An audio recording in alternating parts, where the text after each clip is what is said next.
आप लोगों ने सोचा कि एंशियंट टाइम में जो लोग थे उस समय इतने अच्छे आर्किटेक्ट बनाते थे, अच्छे बिल्डिंग्स बनाते थे, जो आज के समय में भी बनाना बहुत ही ज़्यादा मुश्किल होता है। आज के समय में भी जो साइंटिस्ट ने बहुत सारी चीज़ डिस्कवर की है, लेकिन अभी भी आजकल के साइंटिस्ट जो है वो उस चीज़ में लैग करते हैं। जैसे कि आप लोग को एग्जांपल देता हूँ, ताजमहल को देख लो, कुतुब मीनार को देख लो। उस समय में उतना अच्छा आर्किटेक्ट नहीं था, तभी भी उस समय के लोग, जैसे आप लोग सबसे बड़ा एग्जाम्पल है इजिप्ट का, उस समय वो लोग इतने अच्छे आर्किटेक्ट बनाते थे। क्या उन लोगों के पास कुछ स्पेशल इमेजिनेशन पावर थी या फिर क्या था उसके पीछे का रस? चलो आज की इस वीडियो में हम लोग जानते हैं।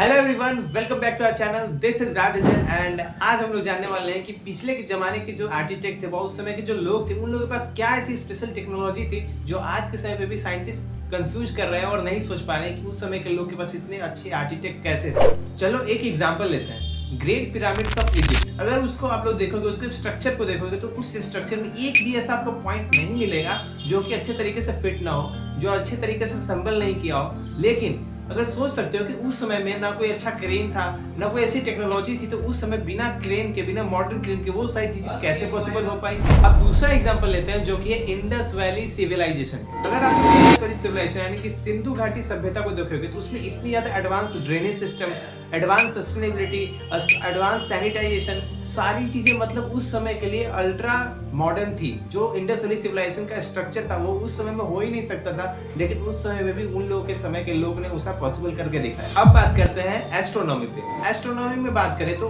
आज से नहीं, हजारों साल पहले भी लोग ये जानते थे कि इक्लिप्स कब होने वाले हैं, प्लैनेटरी मोशंस को भी जानते थे, और ये सारी चीजों को लोग कैलकुलेट भी कर पाते थे। इजिप्शियन ने जो सारे पिरामिड्स है उनको सिर्फ नेचर के अकॉर्डिंग नहीं बनाया, उनने सारे स्टार्स और सेलेस्टियल बॉडीज के अकॉर्डिंग बनाया। मतलब वो सिर्फ नेचर को ऑब्जर्व नहीं करते थे, वो सारी चीजों को मैथमेटिक्स के थ्रू भी कैलकुलेट कर सकते थे। और फैक्ट की बात यह है, जरा तुम लोग खुद इमेजिन करो, उस समय ये सारी चीजें एक सिंगल कैलकुलेटर की हेल्प से भी नहीं होती थी, एक सिंगल कैलकुलेटर भी नहीं होता था। टेक्नोलॉजी की बात करें तो जो इजिप्शियन या फिर बहुत समय पुराने के लोग थे, वो लोग जो टेक्नोलॉजी यूज करते थे, आज के समय में इंडिया में हम लोग उसे रेप्लिकेट भी नहीं कर पा रहे हैं। रेप्लिकेट मतलब हम लोग उसे कॉपी भी नहीं कर पा रहे हैं। इंडिया में मेटालर्जी और ज्वेलरी मेकिंग, और वही इजिप्शियन लोग क्या करते थे, वो लोग एडवांस वाटर सिस्टम और बहुत सारे एडवांस मैकेनिक्स को बनाते थे।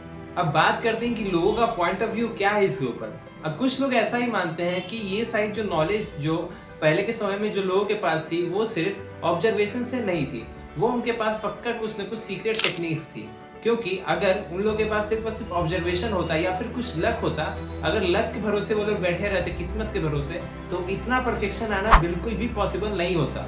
अब जरा सोचो, एंशियंट सिविलाइजेशन ने जो किया था वो आज के समय पे हमारे मॉडर्न साइंस को भी चैलेंज करता है। इसका सिंपल सा मतलब यही है कि आज के समय पे हम लोग जो सोचते हैं कि भाई हम लोग मॉडर्न है तो हम लोग के पास ज्यादा नॉलेज है, उस समय में भी लोगों ने जो कर डाला था वो भी माइंड ब्लोइंग काम था। और इससे साबित भी होता है कि ह्यूमन पोटेंशियल का कोई लिमिट नहीं है, हम लोग चाहे तो ठान ले तो कुछ भी कर सकते हैं। और ये हमें ये भी सिखा के जाता है कि नॉलेज एक्सपैंड करते करते ही बढ़ती है। एंशियंट टाइम्स के जो मॉन्यूमेंट्स थे, बहुत सारे स्ट्रक्चर थे, वो सिर्फ स्ट्रक्चर तो आज के समय में बहुत ओल्ड हो चुका है, लेकिन स्ट्रक्चर तो छूट गया। लेकिन स्ट्रक्चर छूटने के बाद वो सिर्फ स्ट्रक्चर नहीं है, वो बहुत सारी मिस्ट्रीज को भी छोड़ के गए हैं, जो आज के समय में सुलझाना बड़ा मुश्किल है।